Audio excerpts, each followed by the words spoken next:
Hello, friends. How are you all doing? Coming back to you from inside our pyramid, and wanted to talk again about the USA Israel-Iran war.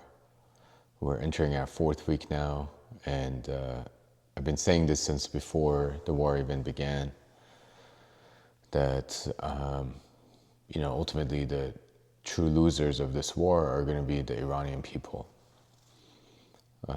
Still so much death and destruction going on, and it's ongoing. And as I said before, when the Americans and Israelis come to a place of becoming desperate, they're going to get more and more violent. And so I think we're really going to start to see that this week, in the fourth week, fifth week, because they're getting desperate. Donald Trump is a sore loser. He doesn't know how to lose. He doesn't know how to back out. He doesn't know when to give up. He wants to maintain this image of a strong man. I mean, he's a very weak man.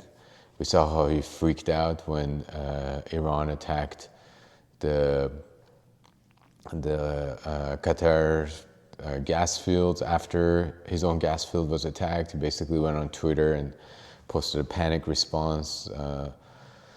And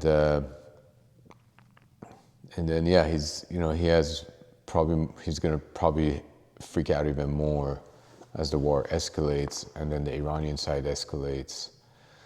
And like I said, I don't know if anything good's gonna come out of this war.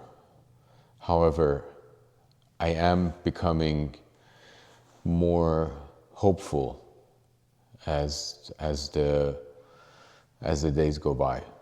More hopeful, number one, because I think the war is going to come to an end sooner rather than later. I think the Americans are getting towards the end of their patience with the government. The American Israelis thought this was going to be over in a few days, maybe a week or 2 weeks max. But both sides are saying that's not the case. The Israeli population is also going to lose patience. I mean, they're going to the bunkers multiple times per day. I mean, these people are not resilient people. They don't have an ounce of strength in them. They're just basically bullies who've been bullying their way to where they are now. Also, American government is basically the biggest bully in the world. And now, for the first time, somebody stood up to the bully. And if the Iranian regime or government, whatever you want to call it, comes out of this not losing and able to rewrite the rules of engagement in the Middle East, this is going to be a war that they're going to talk about in the history book for ages. I'm serious. This is already a very big deal, that the two greatest so-called military powers in the world combined haven't been able to bring to its knees what was perceived by them to be a backward, idiotic, religious fanatic government with no technology. And what we saw this week when they shot at a F-35 plane with a drone, I mean, that should tell you everything you need to know about the rules of engagement being rewritten in the Middle East.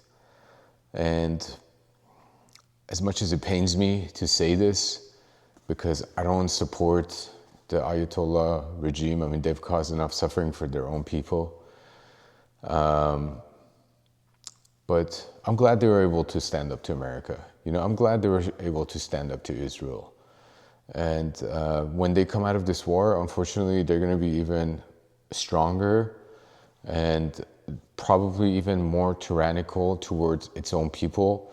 Because when they come out of this war, they're going to be, if they're winners of this war, but like I said, by not losing, they're the winners of this war.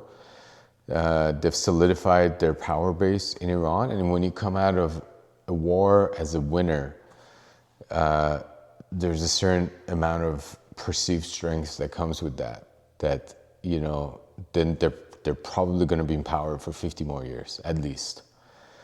And that doesn't necessarily bode well for the Iranian people, although at the same time, I feel like if they do come out of this war winners, they understand that they can't keep suppressing their own people to the way that they have been doing, and that they have to give them certain freedoms. They have to change their own rules of engagement with their own people too. You know, they can't just keep killing their own people at every protest with tens of thousands of people. Whenever people come out and say, hey, things are expensive, there's inflation, I don't have money, I don't have food, etc. They can't keep killing them, you know, because to have a functioning society, you need the population, right? You need people who go to work, you need people who pay their taxes, who do the jobs. And you can't just force, 100 million people to do that. I think their power base is about maybe like 20% of the society is the hardcore supporters of the government. The other 80%, probably like 20% or 30% are hardcore against the government. And, there's like a 40% in the middle who just want to get on with their life. They don't really have a strong opinion on who's in power. They just want to send their kids to school and pay their bills and maybe go on a vacation a year, So they understand that they have to be able to, have this middle class of people that are able to just like function in society. And that middle class is the middle class that was getting really squeezed by the sanctions and being brought to its knees. And, like I said, if they're able to rewrite the rules of engagement in the Middle East, I do think that Iran's future will be better, even if it's under the mullah's regime. Of course, ideally, we want to see a democratic Iran. I'm not a fan of this Reza Pahlavi dude and his monarchy and his ideas and designs for Iran. I mean, that guy is basically an Israeli-American stooge. We want an Iran that's free and strong and democratic. But that being said, I think even if the Ayatollahs come out of this, the winners of this war, the future of Iran could be brighter. Depending on what they're able to get out of this war when they win. They might be able to get the sanctions lifted. They're asking for reparations. I don't know if that's going to come or not.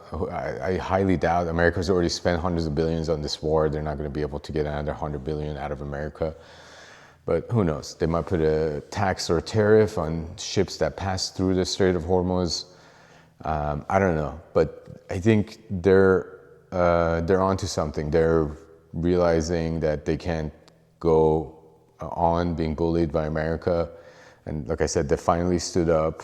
And with that comes a certain amount of strength that they're going to be able to exert.